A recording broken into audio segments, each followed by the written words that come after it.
Ito hindi nyo na alam. Si dating senador at DOJ Secretary Laila De Lima, nung hindi pa siya senador, naging Justice Secretary siya. Hanggang 2015, di ba?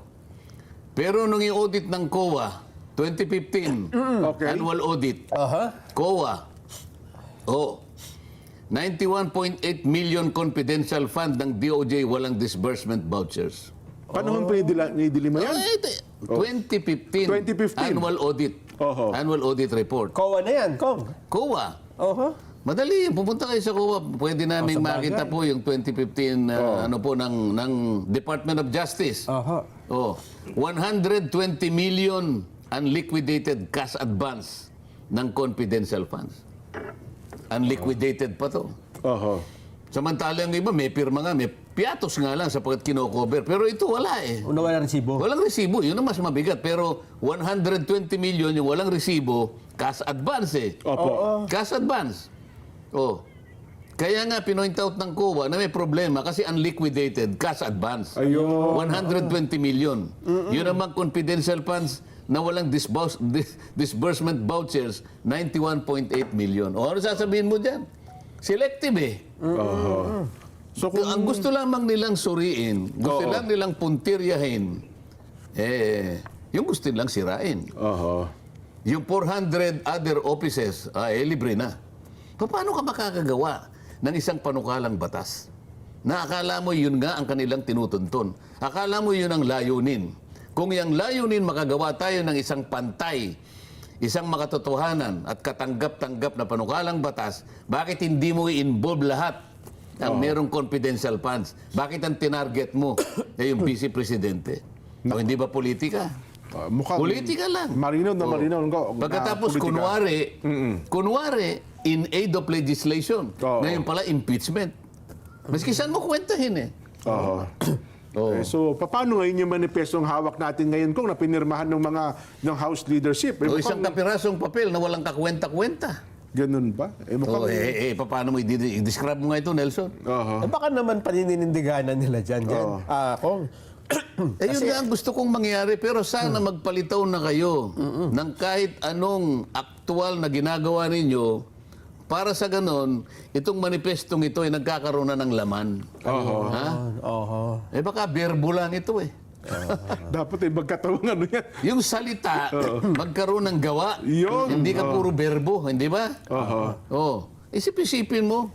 Ulitin natin dyan, ha? Opo, sige ho. Isang deklarasyon ng pagkakaisa. Pagkakaisa, yes. Katapatan. Itagalog mo nga ito. Isang deklarasyon ng pagkakaisa. Tagalog na po yan ko. Mali yung... Hindi, English mo, ibig sabihin. Actually, may English yan eh. Nasa English yan eh. Alam mo nga. Kasi actually na, ang original yan ko, nakaliwat talaga sa English yan. Sa English, sige. Yan. A declaration of unity. Ano yung katapatan? Meron para wag na tayo magkamali. Sige. Yan. Hindi lumilitaw. Yan. Ayan pala. Yan. Basahin mo. Declaration of unity, loyalty, and resolve in defense of the nation. Yan. Isipin mo, unity, loyalty, and resolve. Opo. Mahina yung salitang. Iba yung paninindigan sa merong salita dyan eh.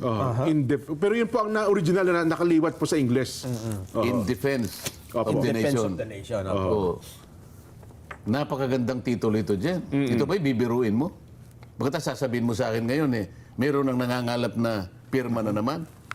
Ayun na po. Sana naman, chismis lang yun. Yung nangangalap ng pirma, kung totoo, yung chismis na kung may nakapirma na, yun ang wala pa. Kung yung nangangalap ay totoo, talagang wala itong deklarasyon ito, papel lang ito. So mapipilitan kayo mag-rally niyan ko. Mapipilitan akong mag-rally nito. Saan ba kayo mag-rally? Kasi sa totoo lang, dapat sana nung magsalita ang Pangulo sa magitan ng paghahayag ng isang opinyon, yun sana yung sentro ng manifesto. Dapat. Yun ang inaasahan ko eh. Isang talata, wala man lang binanggit tungkol sa pahayag ng Pangulo eh. Kaya nga palagi ko sinasabi sa inyo, nung una tayong nagtalo dito eh. Binigyan natin ng emphasis ito eh. Di ba sinabi ko sa iyo, Jen, kung naaalala mo, ikaw muna ang magkunwaring speaker. Opo. Itag po na. isang Naalala ko po. Naalala ko po yun. Pinipilit mong ibaling na doon. Sabi ko, teka muna, walang kakwenta-kwenta yan. Tayo muna ang mag-usap tungkol sa kahalagahan nung pagpapahayag na yun ng Pangulo. Binanggit nga lang niya bilang isang opinyon. Opo. Ngayon, kung ikaw ang speaker, ako naman PCP-BBM, hindi ba nag-uusap tayo? Martin, kako sa'yo. Insan, opo. Di ba magpinsang buo tayo? Yes po. Naalala mo yun? Totoo.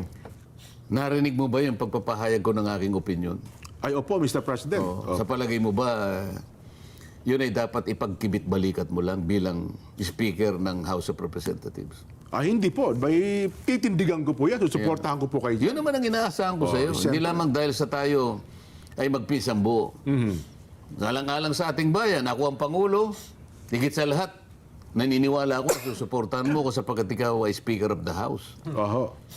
Wala pa akong aasahan sa iyo kahit gaanong pananalita lamang para mag-react ka sa sinabi ko sapagkat ito ay isang bagay na hindi ko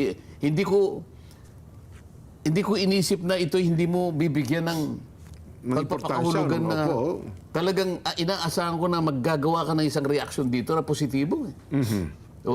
Yun ang hindi mo nasagot nung nag-uusap tayo. Kasi Sa pagdaan naman ng mga araw, palagay ko may sagot ka na ngayon.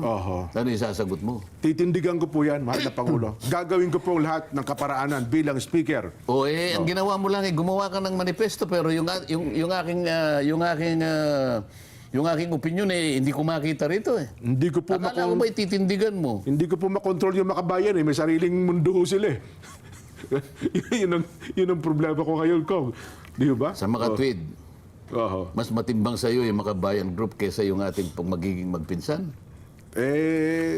Panig po ako sa inyo, pero hindi ko mapigil itong mga ito eh. Kung ganun isasagot mo, si Nelson na lang ang pinsang buo ko.